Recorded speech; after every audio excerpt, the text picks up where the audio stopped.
You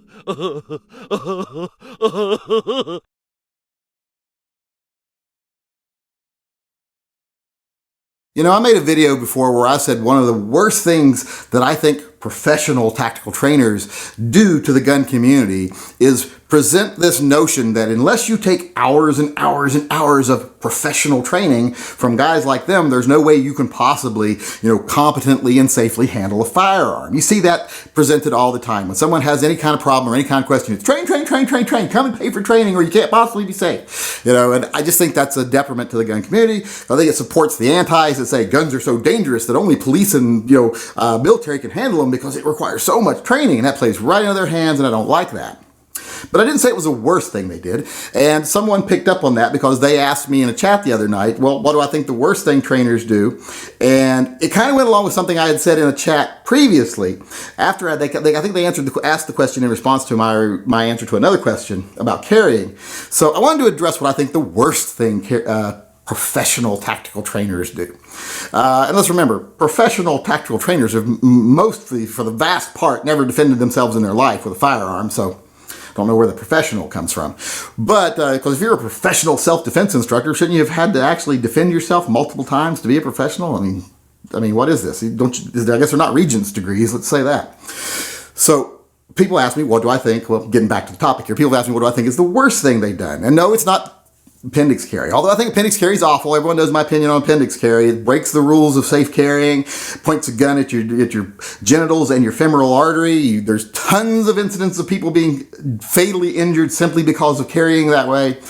So I would never support that, but that's your own personal choice. That doesn't hurt anybody but you when you choose to do it. So I don't think that's one of the worst things trainers do.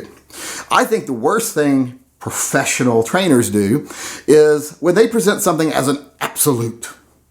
Like this is the only way you can do something. And they do that all the time. And I understand they do that because they have to seem like experts and they have to take charge and they have to seem authoritarian. It's part of the sales routine. They're salesmen. So I understand that. But it's not so much that in itself that I think is the worst thing. It's what their followers, their acolytes, their bootlickers, whatever you want to call it, what they do with that information after they've been told the absolute way to do something by the professional trainer. And what they do after they get that information is they go out and new people, they tell them, well, if you're not going to do it this way, you might as well not do it. And I see that all the time with carrying. Because someone has watched a video from a professional trainer telling them the absolute way to do something. And let's remember, absolutes are not absolutes at all.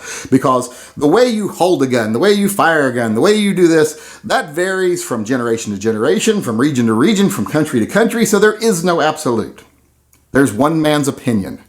And that opinion might be shared by many men, or it might just be theirs. But let's just say they portray these things as absolutes, and then their followers go out and say to this person who says, I'm wanting to carry a gun. I own a Browning high power, like I did a video on this the other day, but I just don't feel comfortable carrying it cocked and locked. Is it okay if I carry it loaded with a round in the chamber and carry the hammer down? Now, a lot of the acolytes will say no, because the professional trainer said that's not how you carry. So you might as well just not carry. And I hate that. That's the worst thing. Telling someone, if you're not going to do it perfectly, just don't do it. And that bothers me. I don't care if someone comes to me and says, I don't feel comfortable carrying a loaded gun. I'm going to carry a .38 revolver in my pocket and a speed strip in my breast pocket. I'm going to be like, good. Because if a bad situation ever happens, you'll at least have the tools on you to defend yourself. I don't ever want to be one of those people that has to sit back helplessly, because I'm not so worried about quick draw situations. I don't see a lot of quick draw situations in the news or in reality, period. Unless you have a special circumstance where you work at a gas station late at night, or a jewelry store in a bad part of town, or something like that, where you live in a situation or you work in a situation where you're likely to be robbed. That's one thing. But just normal everyday people like myself going about our lives, getting in a quick draw competition is not very likely. What I think is more likely is like what happened to my friends at the Clackamas Center, where an active shooter comes in and they're trapped and they're helpless. Like those people at the Pulse nightclub who were texting and calling from the bathroom saying, he's coming down the hallway firing and we got no way to defend ourselves.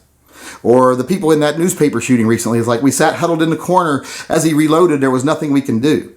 Those are the situations I want people to be prepared for. I don't want anyone to ever go through that situation where they have to hide and hope, especially if they've got their child with them or their family members with them and they have to hide and hope. I don't want that to ever be a situation anyone faces. I want them to be able to say, I've got the tools on me to help me get out of the situation. And if that means you've got a gun in your pocket and bullets in your other pocket, I'm okay with that. Now, I would hope that you would eventually evolve to where you carry differently. That you learn to be more comfortable with your gun, you learn to be more confident in your own personal skills, and you just eventually carry the absolute right way to do it for you.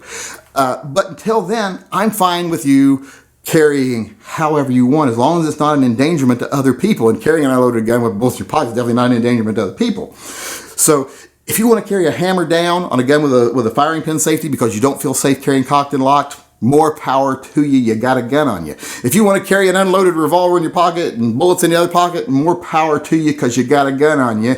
You've got the ability to deal with a bad situation. Because in a bad situation, like I said, quick draw I don't think is that big of a deal. I just don't think it's going to be that likely for most people in most situations. But being able to get to cover and return fire is something that I think everyone's going to want to be able to do in a bad situation. Because remember, you're going to have to get the cover first. You don't want to just stand in the middle of a room and take on someone who's firing a rifle while you got a handgun. But you want to have the tools you need to get yourself out of that situation. So you carry it however you want to carry it. Because if you don't ever start carrying wrong, as some people will say, well, then you'll never carry right. Because a lot of people have to start wrong to get to where they're right. Because they won't start right. If they have to start at a level they're not comfortable with, they'll never start. So that's my answer to the question of what do I think is the worst thing that professional tactical trainers do for the gun community. It's that they cause so many of their little followers who don't understand that there's no such things as absolutes to basically attack people who just aren't as comfortable with things as they are and prevent people from starting down a trail to doing something right. Like I said, you start however you want. I hope eventually you'll change to where you do it a way that I think is more appropriate, or you could just carry that way the rest of your life for all I care, as long as you're carrying. So that whole idea that there's absolute ways to do things and you have to be told those absolute ways by professional trainers, that's one of the worst things I think that has come from this gun trainer fad. And it's kind of a fad. It ain't been around for very long and it probably won't be around forever. It'll come and go, ebb and flow. I think it serves a valuable part of the community because people who want to learn advanced techniques should have the opportunity. And I think everyone can benefit from basic training. I just don't want language to be put out there to make it seem like it's necessary or that there's absolute ways to do something where you shouldn't bother at all, because all I think that does is stop people from starting to carry when they would have started carrying, and eventually maybe they'd have carried the way you wanted them to. Okay, I'm having a little bit of trouble getting stuff done today because I got a couple extra assistants here who aren't much help. My sister's staying with us now because my mom's in town, my stepdad. And her dogs have decided they are going to come down here and help me do my videos today. Although they're not being much help, are you, Bella? You just keep jumping up in my lap. Bella can't go in the house because she's afraid of Mavis. She said Mavis is loud and snorty and slobbery. So, got a couple extra assistants today, and it's slowing things up, but I'll eventually get this video posted.